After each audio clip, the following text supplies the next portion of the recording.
Entre 1933 jusqu'en 1945, le monde a failli être détruit, l'humanité tout entière, parce qu'un homme avait un cœur brisé. Et son cœur était tellement brisé, nous en parlerons tout à l'heure, il a eu à faire ce que la plupart des personnes au cœur brisé font, c'est la généralisation. Il était tout petit, quand à l'âge de 4 ou 5 ans, il a découvert que son père, qui était d'origine juive, mais si on remonte des nationalités autrichiennes, avait laissé tomber sa mère. Et il a grandi dès l'âge de 4 à 5 ans, jusqu'à 20 ans, se battant comme un pauvre, rejeté, les gens l'injuriaient, bâtard. On l'appellera plus tard Adolf Hitler. Il a nourri une haine viscérale vis-à-vis des Juifs, parce qu'un père d'origine juive l'a rejeté, ne s'est pas occupé de lui. Et tout en grandissant, il se disait, j'éliminerai les Juifs. Non pas parce que tous les Juifs lui ont fait mal, mais un seul. Aide-moi à dire à ton voisin, guéris des blessures, sinon tu seras dangereux. Quand on ne guérit pas d'un cœur brisé, on devient dangereux. Si vous lisez les récits d'histoire, les choses que Hitler a fait faire aux Juifs, vous n'en reviendrez pas. Vous êtes pas de cette génération, certains l'ont étudié. Il a fait faire ce qu'on appelait les chambres à gaz. Il dit tuer les Juifs avec les armes, c'est trop perdre des balles qui coûtent. On veut les mettre 5000 à un endroit, on fait monter la température, 20 degrés, 50, 100 degrés. Il les a mis dans des camps de concentration. Certains connaissent l'histoire, Auschwitz, où on ne les nourrissait pas. Il a eu un célèbre médecin qui a adhéré rapidement à ces théories, Dr Mengele. Et Mengele faisait des expériences et les cobayes étaient des Juifs. Il prenait une femme juive vivante, il ouvrait les ventres pour voir comment un enfant vit. Il faisait des expériences pour voir comment quelqu'un réagit devant la peur jusqu'à mourir. Mais on prenait toujours des Juifs, on place un Juif dans un rail de train et on amène un train. Et puis on met toutes sortes d'instruments, comment la personne est en train de trembler et comment il réagit, et puis il tire des principes. Mais ces cobayes, c'était des Juifs et Hitler s'en réjouissait. Des fois nous rencontrons des gens qui agissent mal, nous leur en voulons, mais nous ne savons pas, ce sont des victimes aussi. Hitler a très mal agi, les gens l'ont condamné, mais c'est une victime. J'ai lu cette biographie d'un des tortionnaires d'Hitler. On l'appelait Monsieur le Diable, un tortionnaire. Quand il faut torturer, c'était lui le spécialiste, il n'avait que 22 ans. Et on relate l'histoire que Hitler était en train de se promener vers les années 38-39. Il a vu un jeune homme de 16 ans, toujours avec son chat. Il semble qu'il est passé 3-4 mois, il voit ce jeune homme avec son chat. Et il pose la question, on dit, ce jeune homme n'a jamais connu son père, il n'a jamais connu sa maman, son père. Sa maman l'a eu comme ça, en allant avec plusieurs hommes, mais sa mère, à l'âge de 3 ans, l'a jeté. Il a grandi dans des orphelinats. Et désormais, il semble que depuis 2 ans, son seul ami, c'est ces chats-là. Il peut même accepter mourir de faim, mais pour nourrir son chat. Et Hitler leur a dit, je ferai de lui le meilleur tortionnaire du monde. Les gens ont demandé pourquoi, il dit, je vais vous expliquer. Quand Hitler l'a appelé, qui ne rêvait pas de travailler à côté d'Hitler? Il dit à ce jeune homme, je vais changer ta vie. Tu deviendras l'un de mes lieutenants, tu marcheras toujours à mes côtés. Mais le premier exercice, tu dois tuer ton chat. Il faut l'étrangler. Ce jeune homme a dit non, ce chat c'est toute ma vie. Des fois je préfère mourir de faim que mon chat mange. Et la biographie de ce jeune homme a dit, en étranglant son chat, tout sentiment de pitié est mort avec son chat. De la même manière, il a souffert. Alors il a dit désormais, quand il étrangle quelqu'un, plus tu pleures, plus tu lui donnes la colère. Et il est devenu un tortionnaire qu'on appelait Monsieur le Diable. Satan. Diabolo. En Swahili, on dira quoi? Alors on serait étonné comment Satan, il étrangle les gens comme ça. On ne sait pas ce qu'on lui a fait subir. Il a tellement connu des choses qu'il peut facilement faire mal. Souvent quand j'entends, je suis quelquefois là à l'est du pays. L'année passée au mois de juillet, j'ai été avec le prix Nobel du pays et il m'a fait visiter son hôpital. Je suis sorti de cet hôpital en pleurant. J'ai vu des enfants de 2-3 ans violés, mais je vis aussi des vieillards de 80 ans. Et quand on me montre le militaire qu'on a arrêté 25 ans, je dis 25 ans, cette mémé, tâtée, dont le corps est fini comme ça, qu'est-ce que tu retires des bons? Mais quand tu parles avec ces jeunes gens, tu comprends. Ils ont subi des choses de telle sorte que le cœur n'a plus tout sentiment de pitié. Vous savez, quand un cœur a été brisé, on devient insensible. Les frères de Joseph ont eu le cœur brisé parce que leur père ne les aimait pas suffisamment. Ils vantaient plus Joseph, il a donné à Joseph la tenue de plusieurs couleurs que eux-mêmes vont témoigner plus tard. Quand ils arrivent en Égypte, Joseph commence à leur faire souffrir. Ils disent, nous sommes en train de payer les fruits de nos péchés. L'un de leur rappelle, vous ne vous souvenez pas qu'on l'avait jeté dans la citerne, il criait miséricorde, personne d'entre nous n'avait regardé. Ils voyaient leur frère Joseph prier, laissez-moi recouffa.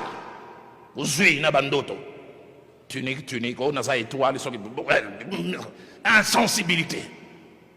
Comment on peut devenir insensible? Pasteur Timothée, j'ai réfléchi, j'ai grandi dans une famille de 5 enfants. Mon frère Rémi, mon frère Dieudonné, mon frère Christophe le cadet, et puis ma grande sœur. On a eu nos petits problèmes, mais je ne peux pas vendre mon frère. Et puis je reviens à la maison comme si de rien n'était. Où est Rémi? Il s'est joué. On doit avoir un cœur froissé à un degré inimaginable. La médecine et même la psychanalyse aujourd'hui parlent de ce qu'on appelle des maladies psychosomatiques. Des maladies qui n'ont aucun lien avec un microbe, aucun lien avec une bactérie, aucun lien avec quelques virus. L'âme souffre. Au niveau des émotions, on souffre et c'est en train de maladie. Vous verrez un jeune homme de 20 ans qui fait de l'hypertension. Simplement, les problèmes viennent au niveau du cœur. Vous verrez cette jeune fille qui a connu tellement de déceptions, commence à avoir des maux d'estomac, cirrhose, des fois, ulcère d'estomac, problèmes physiques, mais origine émotionnelle. Des déceptions qui se suivent, la personne commence à maigrir. Dans 2 Samuel chapitre 13, verset 19, verset 20, chaque fois que je lis cette histoire, je dis, Seigneur, que de telles choses n'arrivent pas à mes filles. Elle s'appelait Tamar, une jeune fille qui rêvait de vivre une vie paisible. Jusqu'à ce que son demi-frère Absalom, Amnon plus tard, commença à s'amouracher d'elle. Et c'est sûr, elle a su cela. Les jours où Amnon l'invite, il veut aller avec, il dit non, faisons les choses dans les règles de l'art. Demande à papa que je devienne ton épouse. Mais Amnon n'a pas voulu l'écouter. La Bible dit Amnon la violenta. Mais quand Amnon a fini, la Bible dit à la place de l'amour fou, parce que Amnon devenait presque malade, c'est l'adversion et les rejets. Faites sortir cette jeune fille. Un jour, j'ai géré un problème de couple. Les maris, ils avaient 3 ans de mariage. Il dit, pasteur, je commence à regretter ce mariage. Il dit, ma femme est tranchante. Quand elle parle, elle a tendance à abaisser. Qu'est-ce que je lui ai fait? Et plus tard, quand j'ai pris cette jeune femme, 3 jours de cure d'âme, j'ai découvert son passé. J'ai dit à cet homme, je comprends ta tristesse, mais tu devais plutôt faire montre de compréhension et de compassion vis-à-vis d'elle. C'est vrai, tu es sa victime, mais elle aussi, elle est victime. Tout ce que tu vois là, c'est les conséquences de ce qu'elle a vécu, qui l'a rendu comme ça. C'est pourquoi j'ai dit des fois nous venons à l'église, vous découvrez des gens, vous ne connaissez pas leur passé. C'est ce passé qui les conditionne dans leur façon d'agir. Des gens qui n'aiment pas la communion fraternelle, moi vos histoires de l'église, quand on dit Amen, Amen, moi je pars. Les amitiés, j'aime pas. Il y a toujours quelque chose qui s'est passé. Quand le cœur a été brisé, on devient dur. On blesse facilement en parole ou en acte. Parce que comme nous le verrons tout à l'heure, celui qui a été blessé a tendance à blesser. Étonnant quand nous avons lu concernant les mecs. Les mecs est le premier polygame de la Bible. Dans Genèse chapitre 4, verset 23, il dit, on m'a blessé et j'ai tué un homme. Il dit, on m'a à peine effleuré et j'ai tué un jeune homme. Avez-vous été blessé? Avez-vous un cœur brisé? Aidez-moi à poser la question à votre voisin. Es-tu un cœur brisé? Associons Dieu lorsque nous voulons nous attacher à quelqu'un pour la vie, époux, épouse. Parce que comme je l'ai dit tout à l'heure, quand nous voulons nous attacher à quelqu'un pour la vie, comme lorsqu'on rachète une entreprise ou on hérite, on a avec soi et les passifs et l'actif.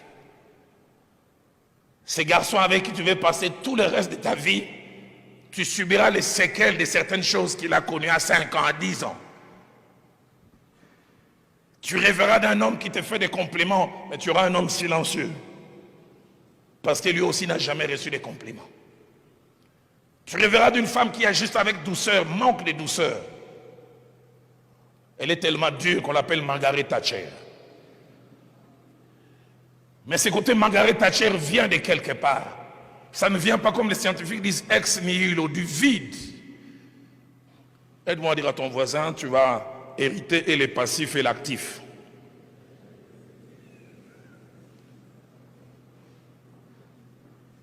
Quatrième chose, les personnes au cœur brisé ne sont pas faciles à vivre, pas faciles à gérer. En amitié, en amour, même dans le milieu du travail. J'ai vu même dans les ministères. Je me souviens d'un jeune homme difficile à vivre, mais plus tard j'ai appris. Ses parents ont divorcé, il avait 4 ans. Il a vécu entre les mains des marâtres qui l'ont fait souffrir. Et ça accompagne, même il est dans les ministères, mais on voit des séquelles. Que des gens nous recevons ici à l'église avec tous les poids de leur passé. Vous verrez certaines personnes qui veulent beaucoup s'affirmer. En général, on dit que les gens qui ont un complexe d'infériorité ont tendance à créer un complexe de supériorité. Ils veulent se faire voir. Et des fois aussi, les gens qui sont blessés, ils ont une ambition qui naît de frustration. L'ambition en elle-même est une bonne chose, mais la base, on m'a injurié, bâtard. Je vais réussir et ils verront ce qu'un bâtard peut faire. L'ambition est bonne, mais les motivations, et vous verrez telle personne, il a réussi, il a l'argent, tu viens même lui demander $5, il te donne un cours d'économie. Tu ne comprends pas pour un $5. La première cause de cœur brisé, ça va peut-être vous étonner, les cœurs sont brisés avant la naissance, avant que quelqu'un naisse. C'est pourquoi vous qui n'êtes pas encore mariés, ou vous qui l'êtes, ou qui à peine devenez mariés, je vous en supplie autant que vous pouvez, gérez votre femme enceinte bien. Parce que si vous ne la gérez pas bien, ce n'est pas seulement elle qui aura un problème, c'est d'abord cet enfant et plus tard toute la société. Il y a des cœurs qui sont brisés avant la naissance. Les scientifiques ont prouvé aujourd'hui que tout ce qu'une femme enceinte ressent, émotions positives ou négatives, ça influence l'embryon ou l'enfant. Tout ce qu'une femme, mais ils ont découvert ça tardivement. La Bible en parle déjà. Luc chapitre 1er verset 44. Marie vient de recevoir la révélation qu'elle allait être la mère de Jésus-Christ. Elle court avec empressement rencontrer Élisabeth. Et à peine les deux se rencontrent, la joie qu'Élisabeth avait, l'avait dit l'enfant qui est dans le ventre fit quoi? Tressaillir. Joie extérieure, joie aussi intérieure. Et les scientifiques l'ont dit, plusieurs livres ont été écrits dessus maintenant. Tout ce qu'une femme enceinte ressent, émotions positives ou négatives, influence et influencera l'enfant. Vous aurez un enfant têtu, un enfant dur, un enfant bagarreur. Posez-vous la question, comment sa maman a-t-elle vécu la grossesse? Toujours en pleurs, le mari qui injurie. Futurs mariés, soyez gentils avec vos épouses. Soyez bien.